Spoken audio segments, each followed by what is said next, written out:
everybody, my name is Wolf, and today is a very special day. Today, I am going to be building my very own gaming PC. Yes, you heard me correct. I've been wanting to build a gaming PC for so long, and today, I finally get to build my very first gaming PC, and I'm going to be recording it for you guys. Right now, all of my PC parts are outside.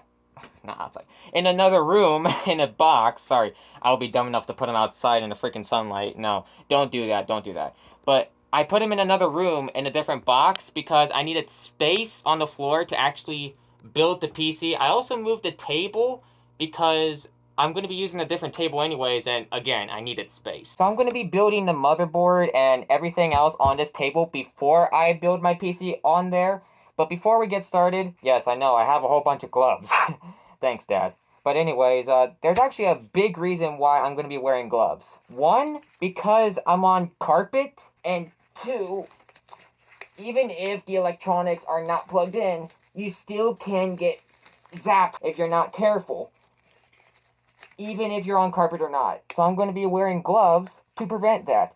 If any children is watching this video, then you probably already know this, but I'm going to say it anyway. Safety is a #1 priority. Okay, first line of business, boom! We got the motherboard. Oh, I freaking tripped. So this is going to be my motherboard, the MAG Z790 Tomahawk Wi-Fi. That's really hard to say fast for me. I don't know why. Okay, so let's go ahead and take this out of the box. Surprisingly, okay, I'm about to say surprisingly I don't need a knife to open up the packaging, but yes, I do need a knife because there are tape on the packaging. I found my knife. I'm going to be using this knife to cut the tape very carefully. I say carefully, crucially, because like I said, safety is the #1 priority. I will keep saying that until the day I die. Very careful. This is very dangerous. Don't ever attempt this. Oh, and there she is. Look how beautiful that is. Oh my god. This is so glossy. Wait. No, this is matte. Is this gloss or matte? Alright, now I'm going to put this down very carefully. Oh, shoot, my glove got stuck. Okay, so the RAM is now out. Look how beautiful that RAM is. Doesn't it look beautiful? Now, if you have 4 sticks of RAM, then all you have to do is pull all these back and plug them in. But if you only have 2 sticks of RAM, like I do, then you can easily screw this up if you're not paying attention. So if you look down here, there's some little text down there. MMA2 and MMB2 are labeled first. So we have to pull back MMA2 and MMB2. So don't screw this up. Alright, so let's take the RAM. You also got to pay attention to that small little hole down there to see if you're plugging in your RAM correctly. Alright, next is the M.2 storage. So you're supposed to find your BIOS M.2 slot.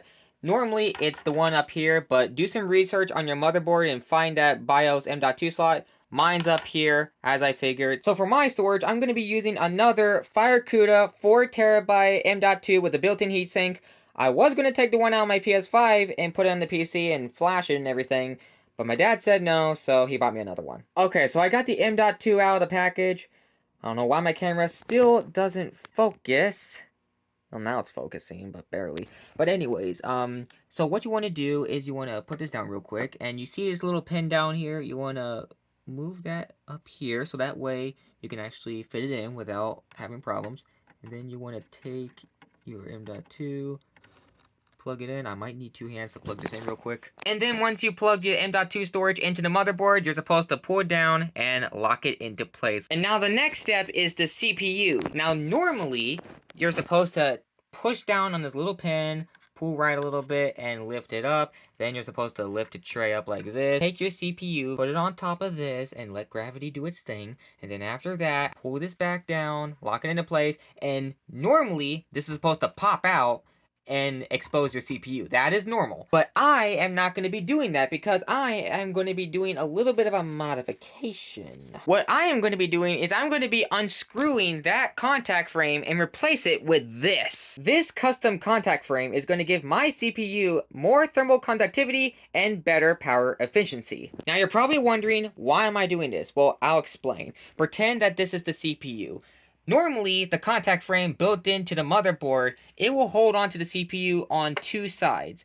And because it's only giving pressure on 2 sides, the thermal conductivity is only going down here on the bottom and not on the top or anything like that.